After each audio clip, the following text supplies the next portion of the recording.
जय हिंद, वंदे मातरम फ्रेंड्स। मैं आपका दोस्त आज अपने चैनल पर पहली वीडियो लेकर आया हूँ जो है एवरेज। ठीक है, तो कोई भी कम्पिटेटिव एग्जाम्स हो, कोई भी कम्पिटेटिव एग्जाम हो, चाहे वो UPSI, RPF, NTPC, UP police, Bihar police, Delhi police, कोई भी गवर्नमेंट एग्जाम हो जिसमें मैथ कंपलसरी है, उन लोगों के लिए ये मोस्ट इम्पॉर्टेंट वीडियो होने वाली है। ठीक है, तो फालतू की बातें छोड़कर अब डायरेक्ट सवाल पे आते हैं। ये फर्स्ट वीडियो है एवरेज की और फर्स्ट क्वेश्चन से स्टार्ट करते हैं। ठीक, जैसे आप लोग देख रहे हैं पहला सवाल, इसमें कुछ 13-14 सवाल है। पहले सवाल से स्टार्ट करते हैं। प्रथम 10 प्राकृतिक संख्या का औसत, average of first 10 natural number. ठीक है, और योग and sum of first 10 natural number. ठीक है, तो ये पहले ही क्वेश्चन में दो सवाल है। तो सबसे पहले औसत, प्रथम 10 प्राकृतिक संख्याओं का औसत होता है n+1/2।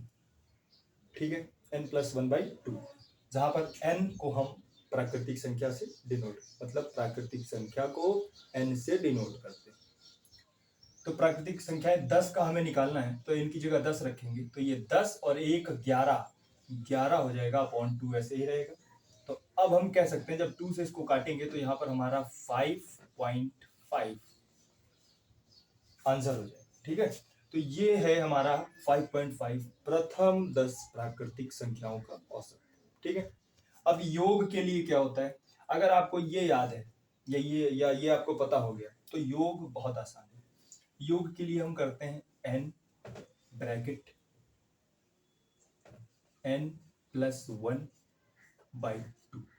ये होता है प्रथम 10 प्राकृतिक संख्याओं का योग। 10 है तो n की जगह जब हम 10 रखेंगे तो ये 10 हो जाएगा, ब्रैकेट खोलेंगे तो मल्टीप्लाई, और ये n मतलब 10 प्लस 1 मतलब 11। जब इसको हम सॉल्व करेंगे तो यहाँ पे 10 रखेंगे, ये प्लस है तो प्लस 10 प्लस 1 यानी 11 अपॉन 2। अब इसको काटेंगे तो 2 5 जा 10, तो 5 11 जा 11 पचे 55 यानी 55। ठीक है, 55 आपका आंसर हो गया। तो हम ये कह सकते हैं कि प्रथम 10 प्राकृतिक संख्याओं का औसत 5.5 है और प्रथम 10 प्राकृतिक संख्याओं का योग 55 है। ठीक है, ये फॉर्मूला है औसत का और ये है योग का। ठीक, तो ये पहला आपका कंप्लीट होता है बस। ठीक है, और आप लोगों से उम्मीद है कि आप लोग केवल वीडियो देखेंगे नहीं, इसको अपनी नोटबुक में नोट भी करते रहिएगा, क्योंकि ये मोस्ट इंपॉर्टेंट है, समझ लो आप। ठीक है, तो जितना आप इसे नोट करके रिवाइज 1-2 बार कर लेंगे, क्लियर हो जाएगा। ठीक है, तो ये पहला हो गया। अब दूसरा है प्रथम 10 पूर्ण संख्याओं का औसत। पूर्ण संख्या है, देखिए प्राकृतिक संख्या तो आपको पता ही होगा, 1 2 3 4 5 6, ये सब प्राकृतिक संख्याएं होती हैं। पूर्ण संख्याएं क्या होती हैं? पूर्ण संख्याएं होती हैं जैसे 0 1 2 3 4 5 6, ये सब पूर्ण संख्या। पूर्ण संख्याओं को हम लोग W से डिनोट करते हैं, W मीन्स होल नंबर। ठीक, तो इसका फॉर्मूला क्या होता है जब ये आपको पता है? देखिए सब, इसके फॉर्मूले से पहले मैं आपको एक चीज बता दूं कि प्राकृतिक संख्याएं जैसे हम लिखते हैं 1 2 3 4 5। ठीक है, ये 5 प्राकृतिक संख्याएं हैं, और होल नंबर मतलब पूर्ण संख्या जब हम लिखेंगे 5 तो वो होंगी 0 1 2 3 4, दैट्स खत्म। तो आपको ये दिख रहा होगा इसमें से कि पूर्ण संख्या और प्राकृतिक संख्याओं में एक नंबर कहीं ना कहीं कम होता है। जो पूर्ण संख्या है वो प्राकृतिक संख्याओं से कहीं ना कहीं एक कम होता है। इसी वजह से हम, जैसे ये प्राकृतिक संख्याओं का औसत था n+1/2, तो हम पूर्ण संख्याओं का फॉर्मूला होता है n-1/2। ठीक है, 10 पूर्ण। तो होल नंबर्स यानी पूर्ण संख्याओं का औसत का फॉर्मूला होता है 1/2, सॉरी n-1/2। ठीक है, तो ये खत्म हो गया। अब इसको अगर आप सॉल्व करेंगे तो क्या होगा? n की जगह 10 रखेंगे तो 10 - 1 यानी 9/2, 9/2। जब इसको आप काटेंगे तो आपको 4.5 मिलने वाला है। ठीक है, 4.5 मिलने वाला है। तो ये दूसरा भी आपका खत्म हो गया। तो ये पहला और दूसरा आई होप आपको समझ में आया होगा। समझ में इसमें इतना कोई मतलब बड़ी बात नहीं है, नॉर्मल है, लेकिन जब आप ध्यान से देखेंगे और समझेंगे, इसको नोट डाउन करना तो बहुत ज़रूरी है और ये बहुत इंपॉर्टेंट भी है। तो आई होप ये दोनों आपको समझ में अच्छे से आए होंगे। तो अब हम तीसरे प्रश्न की ओर बढ़ते हैं। तीसरा है हमारा प्रथम 10 प्राकृतिक संख्याओं के वर्गों का औसत। ठीक है, प्रथम 10 प्राकृतिक संख्याओं के वर्गों का औसत, इसका भी फॉर्मूला होता है n+1 2n+1 बाई 6। ये इसका formula n+1 bracket 2n+1 upon 6। ठीक है, प्रथम 10 प्राकृतिक संख्याओं का, तो ये तो आपको फॉर्मूला हो गया। ठीक है, अब 10 की जगह वो आपको 15 दे, 20 दे, 50 दे, कुछ भी दे, ये फॉर्मूला आपके पास है। n की जगह आप वो नंबर रखेंगे, आपको आंसर मिलेगा। सॉल्व करके दिखा देता हूं। n की जगह आप 10 रखेंगे तो n यानी 10 + 1 11 हो जाएगा आपका। ब्रैकेट हटेगा तो मल्टीप्लाई लगेगा। फिर यहां पर आते हैं, ये 2 है, 2n यानी कि n है 10 और 2n यानी 20 हो गया, 20 हो गया। 2 की गुणा 10 से करेंगे तो ये 20 हो गया, प्लस 1 तो ये 21 हो जाएगा।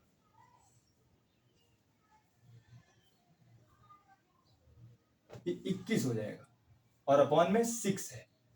अब इसको अगर हम काटेंगे तो क्या कुछ कट रहा है? 3 से काटते हैं, 3 दूनी 6, 3 7 21, तो 7 11 यानी 77/2। अब जब इसको काटेंगे तो 2 3 जा 6, तो यही 6 हासिल 1 2 8 16, 2 16। ओके, 0.5 ओके, 38.5 आएगा ये आपका। थोड़ा मार्कर खराब है, तो ये आपका आंसर हो गया। ठीक है, जब ये आपको 72/2 73/2, जब 2 से आप 77 को 77 कितना कंफ्यूज, तो जब 2 को 77 से काटेंगे तो 38.5 आपका आंसर आएगा। ठीक है, नेक्स्ट ये आपका हो गया खत्म। ये फॉर्मूला बहुत इंपॉर्टेंट है। अब नेक्स्ट है प्रथम 10 पूर्ण संख्याओं के वर्गों का औसत। इसमें भी सेम वही है। अगर आपको प्राकृतिक संख्या यानी नेचुरल नंबर पता चल गए, उनका फॉर्मूला पता चल गया, तो आप पूर्ण संख्या आसानी से निकाल लेंगे, क्योंकि आपको पता है कि प्राकृतिक संख्याओं में प्लस होता है, पूर्ण में माइनस होता है। तो प्रथम 10 कहा गया, कौन सा था? 1 2 3 हुए, चौथा प्रथम 10 पूर्ण संख्याओं के वर्गों का औसत। तो पूर्ण संख्या हम ऐसे ही रखेंगे, n-1 2n-1 बाई 6। ठीक है, अब इसको अगर सॉल्व करेंगे तो n तो हमारा 10 है, 10 में से 1 गया यानी 9 गुणे 2n यानी 10 गुना 20 माइनस 1 19 बाई 6। ठीक है, अपॉन 6। अब इसको 6 से काटो, 3 दूनी 6 3 3 9। ठीक है, 3 2 जा 6 3 3 जा 9। अब 19 तिया 57 बाई 2, 57/2। जब इसको आप काटेंगे तो 28 दूना 56 यानी 28.5 आपका समथिंग, हाँ 28.5 आपका आंसर आ जाएगा। तो ये 1 2 3 4 आपके खत्म हो चुके हैं। बहुत आसान है, बेसिक है, लेकिन बहुत इंपॉर्टेंट है। ये आपके एग्जाम्स में भर भर के, आरपीएफ हो, यूपी पुलिस हो, दिल्ली पुलिस हो, भर भर के क्वेश्चन आते हैं। ठीक है, इतने इंपॉर्टेंट है। तो 4 हो गया, 5वें पे आते हैं, प्रथम 10 प्राकृतिक संख्याओं के घनों का औसत। ठीक है, घनों का औसत। घनों का औसत क्या होता है? मैंने बताया था n ब्रैकेट n+1 अपॉन 4 ये स्क्वायर। ठीक है, तो ये है फॉर्मूला इसका, ये 6 ऊपर वाले का था। ठीक है, n ब्रैकेट में n+1 बाई 4 n+1 का स्क्वायर अपॉन 4। ठीक है, तो जब आप प्रथम 10 जब इसमें रखेंगे तो क्या होगा? 10 इंटू n+1 n+1 कितना होता है, n+1 रखेंगे तो ये तो 11 हो जाएगा, 11 का स्क्वायर 121 होता है, सबको पता होगा, ये तो सबको पता होगा। फिर अपॉन में 4 से जब इसको काटेंगे तो 2 से 5, 5 से इसको काटेंगे तो 5 से इसकी अब मल्टीप्लाई करते हैं, 5 आ जाएगा, 10 आ जाएगा, 6 आ जाएगा, 5 5, 5 दूनी 10, 5 5, ठीक है। अब इसको जब 2 से काटेंगे तो क्या होगा, 600 का आधा 302.5, ठीक है, यही होगा, हाँ यही होगा 302.5, ठीक है। 2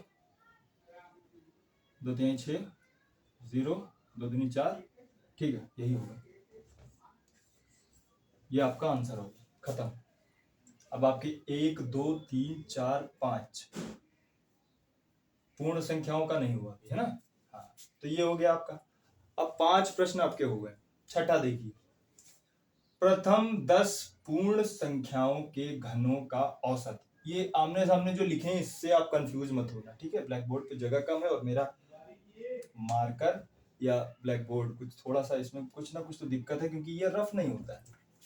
ये देखिए आप, अगर मैं इसको रफ करूं तो ये हल्का फुल्का तो रफ हो जाएगा, लेकिन ये पूरी तरह से जैसे पहले रफ हो रहा था वो है नहीं, तो इस वजह से अब अगर बार बार रफ करेंगे तो वीडियो काट काट के जोड़ना वो मुझे आता नहीं, एक बार मैं ऑन किया तो ऐसा वाला है सिस्टम।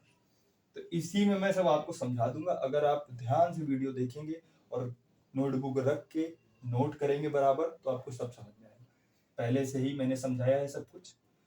तो इसी तरह 5 6 प्रश्न हमारे हो चुके हैं, छठा नहीं हुआ, 5 हुए, छठा अब मैं करवाने जा, देखो छठा, प्रथम 10 पूर्ण संख्याओं के घनों का औसत। तो जैसा कि सबको पता है कि नेचुरल नंबर प्राकृतिक संख्याओं के घनों या प्राकृतिक संख्याओं का कोई भी, मतलब अगर आपको फॉर्मूला पता है, पूर्ण का सेम वही रहेगा, केवल माइनस हो जाएगा बस। तो पूर्ण संख्याओं का पूर्ण का क्या होगा, मैं यहाँ पे बता रहा हूँ, n ब्रैकेट में n-1 square divided by 4, divided by या अपॉन कुछ भी आप कह सकते हो, ठीक है, ये आपका फॉर्मूला हो गया। एक मिनट यार, इसमें इंक कहाँ है, चलो तो ये हो गया। अब आप इसमें भी अगर 10 रखेंगे तो सेम वैसे ही आपका आंसर आने वाला है, जैसे आपने रखा 10 मल्टीप्लाई, अब यहाँ पे भी n को 10 रखेंगे, ब्रैकेट में n है 10 रखेंगे, तो ये तो 10 रखा, ब्रैकेट में n-1 यानी 9, 9 का स्क्वायर होता है 81, अरे भैया 81 अपॉन 4। अभी 81 क्यों हुआ पता ही होगा कि ये यहाँ पर ब्रैकेट का स्क्वायर है, तो ये 81 होगा 9 का। अब इसको सॉल्व कर लो, 2 कटा 5 कटा, तो 5 से इसकी मल्टीप्लाई करेंगे तो 5 के 5 40, ठीक है, 405 आ गया, ये 405 डिवाइडेड बाई 2, तो ये भी वही हो जाएगा 20 और 2.5, ठीक है। इसको जब 2 से काटेंगे तो 2 दूनी 4, ठीक है, 20.5, ये भी हो गया आपका, यानी 6 सवाल आपके हो चुके हैं। आई होप कि आप नोट करते चल रहे होंगे, बहुत ही जरूरी है, ठीक है, वरना आप आज ये वीडियो देखेंगे 4 दिन बाद आप भूल जाएंगे, ये मेरे साथ भी होता है। तो ठीक है, अब 7वें प्रश्न पे आते हैं।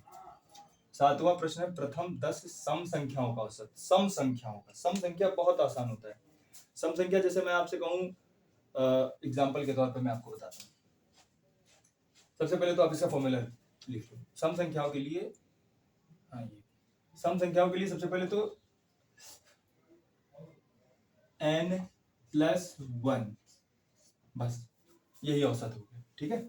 सम संख्याओं के लिए ये फॉर्मूला है, अगर आपको 100 दे दे, 50 दे दे, कोई भी सम संख्या हो उसका आपसे औसत पूछे तो n+1, खत्म। अब वो कैसे, देखो जैसे दिया है प्रथम 10 सम संख्याओं का औसत, ठीक है, अब 10 तो लिखेंगे तो यहाँ ज्यादा टाइम हो जाएगा, तो प्रथम 3 देखते हैं, क्योंकि छोटी जगह है, तो प्रथम 3 यहाँ पे मैं इस बॉक्स में बता रहा हूँ, ठीक है। प्रथम तीन सम संख्या क्या होंगी, 2 4 6, 2 4 6, इनका औसत। तो औसत क्या होता है, औसत तो सभी लोग अवेयर होंगे औसत से, कि औसत होता है राशियों का योग बटे राशियों की संख्या, यानी एवरेज इज इक्वल टू राशियों का योग मतलब सम ऑफ नंबर्स अपॉन राशियों की संख्या मतलब नंबर ऑफ नंबर्स। ठीक है, यानी average is equal to sum of numbers upon number of numbers. ठीक है, तो एवरेज, अब जैसे कुछ लोगों को लिखना ही पसंद की लिखा हो सर नहीं सॉरी मैं भाई दोस्त हूँ आप लोगों का, तो जिनको लगता है कि लिख के, तो उन लोगों के लिए देखो औसत क्या होता है, जैसे ये, हाँ ये मैं आपको मतलब समझा रहा था, प्रथम सम संख्याओं का औसत n+1 कैसे आएगा। देखो ये 3 है, 3 का पूछा गया है। ठीक है, 3 सम संख्याओं, तो अगर फॉर्मूले के हिसाब से जाएं तो 3 यानी 3+1 अगर कर देंगे, 3+1 तो 4 आ जाएगा आंसर फॉर्मूले के हिसाब से। लेकिन कैसे, ये देखो जैसे प्रथम 3 सम संख्या क्या होती हैं, 2 4 6, और औसत होता क्या है, संख्याओं का योग बटे संख्या। ठीक है, तो इसको जब जोड़ोगे आप तो 6 6 12, 2 4 6 6 12 हो गया, बटे संख्या कितनी, 1 2 3, तो 3 से जब इसको काटोगे तो 4 आएगा। ठीक है, 4 आया, तो ये इसका फॉर्मूला है। आप अब जैसे 2 3 6 8 संख्याओं का सम, संख्याओं का औसत पूछेगा तो इतना बच्चे लिख कर भी भाई लोग अपने कर लेते हैं, लेकिन जब जैसे ज्यादा नंबर दे दिया तो उसके लिए आपको ये पता होना बहुत जरूरी है। डायरेक्ट आप +1 करके आपका आंसर हो गया। ठीक है, तो 7 आपके हो गए। ठीक है, अब 8वें पे आते हैं। प्रथम 10 विषम संख्या का औसत। विषम संख्या का औसत, विषम संख्या का क्या होता है, विषम संख्या का वो संख्या ही, ठीक है, यही उसका औसत हो गया। जो संख्या विषम संख्या होती है वही उसका औसत होता है। ठीक है, कैसे, ये भी देखो, जैसे प्रथम 10 विषम संख्या दिया गया है, प्रथम 3 विषम संख्या मान लेते हैं, इसमें भी प्रथम 3 विषम संख्या होती क्या है, सबको पता होगा, 1, ठीक है, 3 1 3 5, इतनी होती है। अब औसत, इसका औसत तो सबको पता होगा, संख्याओं का योग बटे संख्या, यानी sum of numbers upon number of numbers. तो क्या होगा, 4 5 9 बटे संख्या कितनी, 1 2 3 3, तो जब इसको आप काटोगे तो कितना आया आपका, 3 आ गया। तो ये वही है कि जैसे 3 विषम संख्याओं का आप निकाल रहे थे, आपको आंसर मिला क्या, 3। अब जैसे 4 का कर लो, 4 विषम संख्याओं का औसत, 1 3 5 7, ठीक है, तो औसत निकालो, क्या होगा, संख्याओं का योग बटे संख्या, यानी sum of numbers upon number of numbers. क्या होगा, 4 5 9 16 7 16, तो ये 16 हो गया। 1 2 3 4, संख्या कितनी है, 4, तो कितना आ गया आपका, 4 आ गया। ठीक है, तो इससे आपको ये पता चला कि प्रथम 10 विषम संख्या हो या n विषम संख्या, n विषम संख्या का औसत n ही होता है। ठीक है, जैसे यहाँ पर है 10 विषम संख्या का औसत, तो वो 10 ही होगा। ठीक है, 10 होगा। और अगर एग्जाम्पल के तौर पे आप ये लिख सकते हो, n विषम संख्या का औसत n को आप जो भी नंबर क्वेश्चन में दिया उस हिसाब से आप पुट कर सकते हो। तो इससे यही पता चलता है कि कोई भी नंबर हो, अगर विषम संख्या का औसत निकालना है तो उसका औसत वो संख्या ही स्वयं होती है। ठीक है, तो ये आपके हो गए। ठीक है, ये देखो है, ये रफ तो होने से रहा, ये देखो क्या किया जाए, ये बस इतना हो जाएगा बस, बाकी ये नहीं होने वाला। ये देखो है, अब इसको जब वीडियो बंद करने के बाद कस के सब, बहुत सिस्टम यार बहुत, चलो ठीक है यार आगे। तो ये आप लोगों को समझ में आया होगा, नोट करना बहुत जरूरी है। ठीक है, यही था ये 8 तक, आपको नोट करना बहुत जरूरी था, ये इंपॉर्टेंट है, फॉर्मूला बेस है, फॉर्मूला याद होगा तो कहीं भी आपको एग्जाम, क्योंकि एग्जाम में देखो इतना टाइम नहीं मिलता है। एग्जाम में अगर तुम 2 4 6 ऐसे से, तो दोस्त होने से रहा।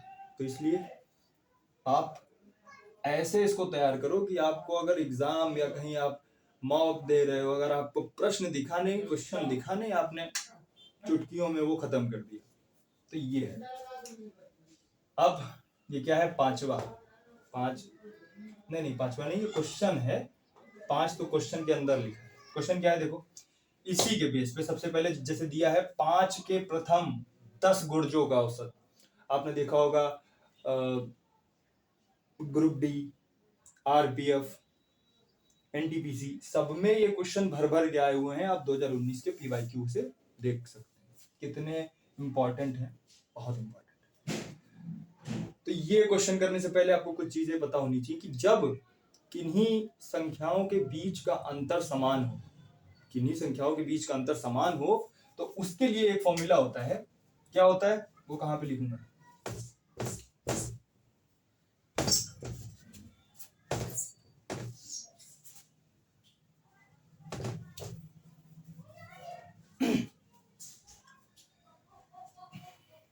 एक तो जब इसको खुला छोड़ दो तो ये सूख जाता है। तो 5 के प्रथम 10 गुर्जों का औसत, जब भी किन्हीं संख्याओं के बीच का अंतर समान हो तब हम एक फॉर्मूला लगाते हैं। क्या है, पहली संख्या प्लस अंतिम संख्या। ठीक है, मैं शॉर्ट में लिख रहा हूं, अंतिम पूरा नहीं लिखा, मुंह से बोल रहा हूं, आप लोग नोट करते रहना। पहली संख्या प्लस अंतिम संख्या अपॉन 2, ठीक है, अपॉन 2। जैसे 5 के प्रथम 10 गुणज, गुणज क्या होता है, जैसे हम लोग पहाड़े पढ़ते थे, हिंदी मीडियम वाले, इंग्लिश वाले टेबल पढ़ते, ठीक है। तो इसमें पहली संख्या तो सबको पता है 5 है, 5 है भाई, ठीक है। प्लस अंतिम संख्या क्या होगी, अंतिम संख्या होगी 5 की इस 10 से गुणा करेंगे हम लोग या मल्टीप्लाई करेंगे तो वो, तो 5 10 जा 50 यानी 5.50, तो ये हो गई 50। देखो है 50 डिवाइडेड बाई 2, तो क्या आ जाएगा 55। 55 को 2 से काटोगे तो क्या आएगा 25, 26, 26 दूना 52, 27.5, 27.5, ठीक है। हाँ 27.5, 2 पंचे 10, 8 2 7 14 5, हाँ 27.5, ठीक है। तो ये आ जाएगा। तो ये समझ में आ गया होगा। कब समझ में आएगा, जब ये आपका बेसिक कंप्लीट होगा तभी, वरना ये क्वेश्चन भी फंसा देता है। हाँ, जिसको नहीं पता है, जिसको केवल यही पता है कि नंबर्स ऑफ मतलब राशियों का योग बटे राशियों की संख्या, तो इन सब से आपको ये सब पढ़ना बहुत जरूरी है। ये अगर आपने पढ़ लिया तो एवरेज आपका आधा चैप्टर खत्म, अपने आप में ये एवरेज बहुत बड़ा चैप्टर है, लेकिन ये पढ़ने के बाद आपका आधा चैप्टर खत्म हो गया, ये आप मान के चल सकते हैं। बस इसके बाद आपको प्रैक्टिस, प्रीवियस ईयर, यही सब लगाने की जरूरत है, ठीक है। तो ये समझ में आ गया होगा, 5 के प्रथम 10 गुर्जों का औसत।